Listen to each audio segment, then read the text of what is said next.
चल रहा था और इसमें है image location bye spherical mirror formula.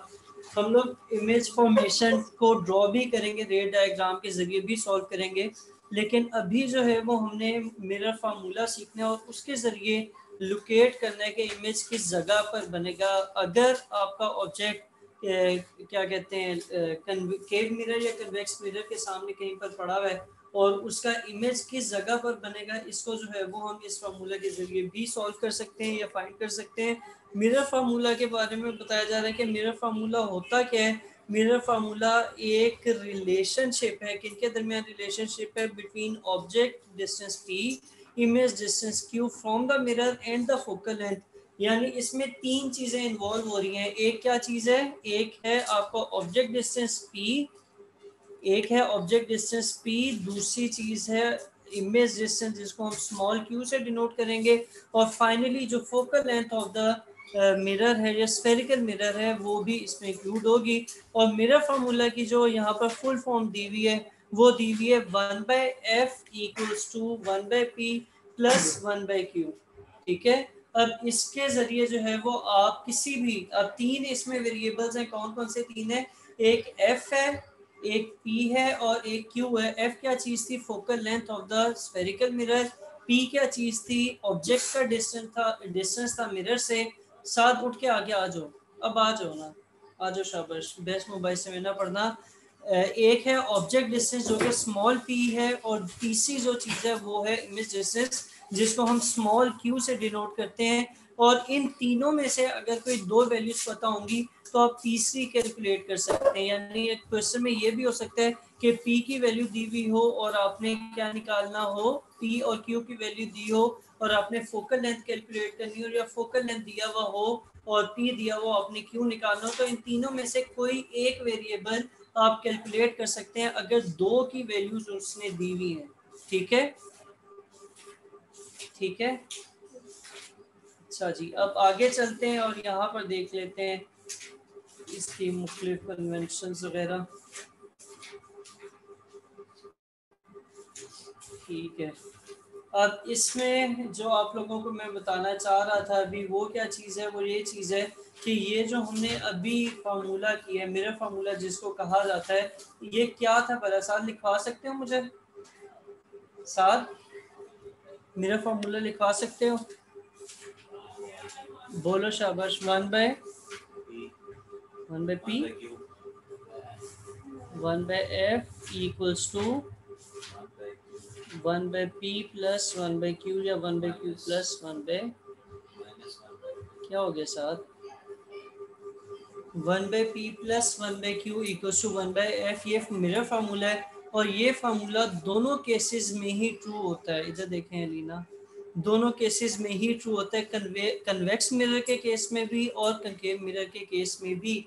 ये दोनों केसेस में ये फार्मूला आपका ट्रू होगा। यानी इसमें को आप किसी भी केस में अप्लाई कर सकते हैं, वहाँ पीछे बैठ जाओ अली के साथ, किसी भी केस में अप्लाई कर सकते हैं कि जब आपका कन्वेक्स मिरर है तब भी ये अप्लाई हो सकता है, और जब कनकेव मिरर है तब भी इसको जो है वो आप यूज़ कर सकते हैं। अब इसकी मुख्तलिफ साइन कन्वेंशंस हैं, ये आप लोगों ने टेबल बनाना होगा। मैं अभी यहीं से आप लोगों को थोड़ा सा बता देता हूँ इसके बारे में कि ये कन्वेंशंस किस तरीके से काम कर रही हैं या हम इसको टेबल को किस तरह यूज़ करेंगे।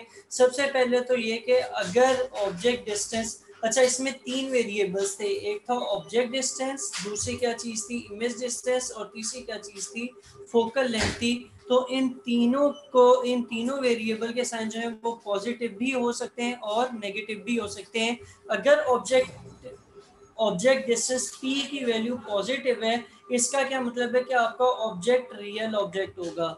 ठीक है, इसी तरह अगर q की वैल्यू जो कि इमेज डिस्टेंस था उसकी वैल्यू पॉजिटिव है, तो इसका मतलब है कि आपका इमेज भी क्या बनेगा, रियल बनेगा। और अगर फोकल लेंथ की वैल्यू पॉजिटिव है तो इसका क्या मतलब है कि आपका मिरर कौन सा होगा, कंकेव मिरर होगा। और इसी के ऑपोजिट चीज को देख लेते हैं कि जब आपका ऑब्जेक्ट डिस्टेंस p की वैल्यू नेगेटिव है तो आपका जो ऑब्जेक्ट है वो रियल नहीं होगा बल्कि क्या होगा, वर्चुअल होगा। और जब ये इमेज की वैल्यू या इमेज डिस्टेंस q की वैल्यू नेगेटिव है तो इमेज वर्चुअल बनेगा, और जब फोकल लेंथ की वैल्यू नेगेटिव है तो आपका मिरर कौन सा होगा, कन्वेक्स मिरर होगा। ये 3 कन्वेंशंस हैं किसकी, मिरर फार्मूला की। इन्हीं की बेसिस पे आगे हमने न्यूमेरिकल्स वगैरह भी सॉल्व करने होंगे। इसमें किसी को कोई मसला है तो मुझे बताएं।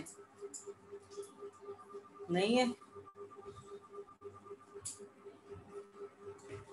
अच्छा जी, ये एक क्वेश्चन हुआ है, इसको देख लेते हैं। इसमें उन्होंने क्या चीज़ें दी हुई हैं ये देख लेते हैं और फिर इसको सॉल्व करते हैं। इसको अगर आप गिवन देख लें, क्वेश्चन को रीड करते हैं ताकि हमें इसके मुख्तलिफ पार्ट्स का पता चल जाए, ये पता चल जाए कि गिवन क्या है और रिक्वायर्ड क्या है। पहली बात तो ये कि वो कह रहे हैं कन्वेक्स मिरर। ठीक है, तो कन्वेक्स मिरर का नाम जब भी आएगा तो आपका जहन जाना चाहिए किस तरफ के, एफ की वैल्यू जो दी होगी वो हमने क्या लेनी है, एफ की वैल्यू क्या लेनी है। कन्वेक्स मिरर में क्या थी, वो पॉजिटिव थी नेगेटिव थी, अभी पिछले पेज पे टेबल पढ़ा, नेगेटिव थी। तो एफ की वैल्यू जो भी दी होगी उसको आपने नेगेटिव लेना है जब कन्वेक्स मिरर आएगा। फिर उससे आगे चलें तो वो क्या कह रहे हैं, वो ये कह रहे हैं कि जो ऑब्जेक्ट है वो 66 सेंटीमीटर पे फ्रंट ऑफ मिरर पे प्लेस किया हुआ है। फ्रंट ऑफ मिरर का ये मतलब है कि वो रियल ऑब्जेक्ट है। ठीक है, जब वो फ्रंट ऑफ द मिरर पड़ा हुआ है, इसी तरह जब इमेज जो है वो मिरर के सामने बनता है तो वो रियल इमेज कहलाता है। तो इन्होंने बताया कि ऑब्जेक्ट प्लेस कहाँ पे किया गया है, 66 centimetre in front of mirror place किया गया। तो यहाँ से आपकी किसकी वैल्यू मिलेगी, क्यू की मिलेगी, पी की मिलेगी। वो टेबल देखो ना जरा पीछे वाले पेज पे, ऑब्जेक्ट डिस्टेंस पी था, क्यू था बेटा, अभी की है, मेरा फार्मूला ऊंचा बोल दो थोड़ा कॉन्फिडेंस से। पी था, तो ये जो 66 सेंटीमीटर है किसकी वैल्यू होगी, ये वैल्यू होगी स्मॉल पी की। ठीक है, फोकल लेंथ मिरर की कितनी दी हुई है, 46 सेंटीमीटर। और फोकल लेंथ के बारे में अभी मैंने आपको थोड़ी देर पहले बताया कि आपने उसकी वैल्यू को क्या लेना है, नेगेटिव लेना है। तो ये 46 की बजाय जो हम फार्मूले में यूज करेंगे या फार्मूला में यूज करेंगे वो क्या होगा, F equals to minus 46 centimetre. सही है, तो ये दो वैल्यूज आ गई। तीसरी आपने कैलकुलेट करनी है, और वो कौन सी है जो आपने कैलकुलेट करनी है, वो है जी लोकेशन ऑफ द इमेज, के इमेज कहाँ बनेगा। यानी आपने यहाँ पर Q की वैल्यू को कैलकुलेट करना है। ये हो गया गिवन डाटा। अब आप लोग जल्दी से ये क्वेश्चन लिखें और ये गिवन डाटा लिखें, फिर हम इसको सॉल्व कर लेते हैं। ये दोबारा इधर देखिएगा और हम इसको फिर सॉल्व करते हैं। मुझे पहले बताना था मैं एक एक से क्या पूछूं बैठ के। इधर देखिएगा, फिर लिख लेना जो रहेगा थोड़ा बहुत। गिवन पी की वैल्यू अभी हमने उसे वहाँ से रीड करके एनालिसिस भी कर लिया था कि पी की वैल्यू गिवन है 66 सेंटीमीटर और एफ की वैल्यू क्या है, -46 सेंटीमीटर। नूर मुझे बताओ एफ की वैल्यू माइनस में क्यों ली है जबकि क्वेश्चन में पॉजिटिव लिखी हुई थी।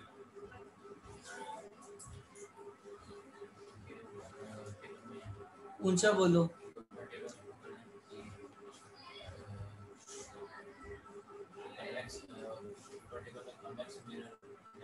क्योंकि क्वेश्चन में उन्होंने कन्वेक्स मिरर मेंशन कर दिया था, और फोकल लेंथ जब आप कन्वेक्स मिरर की लेते हैं तो वो क्या ली जाती है, नेगेटिव ली जाती है, इसलिए एफ की वैल्यू -46 सेंटीमीटर है। अब हमारे पास जो ओरिजिनली इक्वेशन थी, मिरर फार्मूला था साथ, वो क्या था, दोबारा लिखो।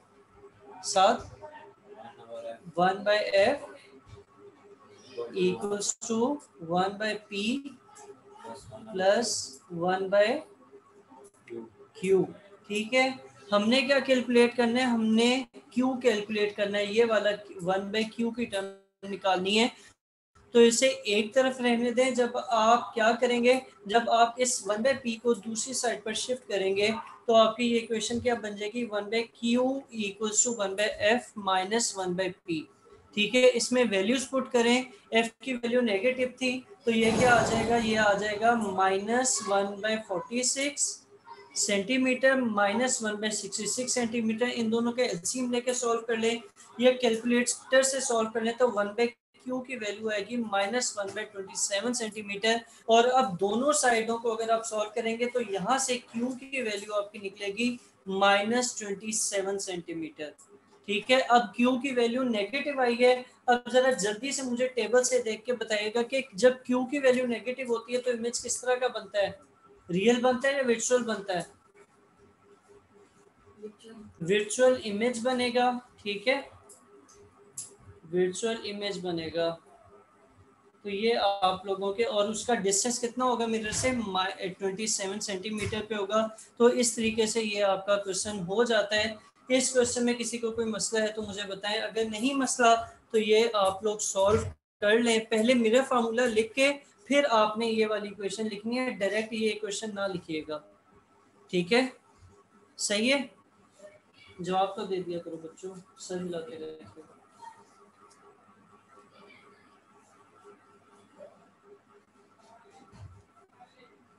यही बात नीचे आखिरी लाइन में भी लिखी है कि नेगेटिव साइन का मतलब है कि इमेज कहाँ बनेगा, उसके पीछे बनेगा, वर्चुअल बनेगा।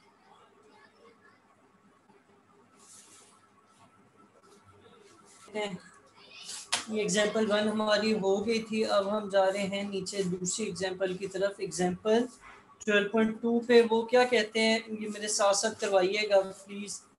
An object is placed 6 centimetre in front of a concave mirror। Object की प्लेसमेंट को हम किससे डिनोट करते हैं, पी से क्यू से? हाँ, डिस्टेंस ऑफ ऑब्जेक्ट जो है वो क्या होता है, पी होता है। तो पी की वैल्यू क्या आ जाएगी, 6 सेंटीमीटर आ जाएगी। और वो कहाँ पर है, वो फ्रंट ऑफ कंकेव मिरर है।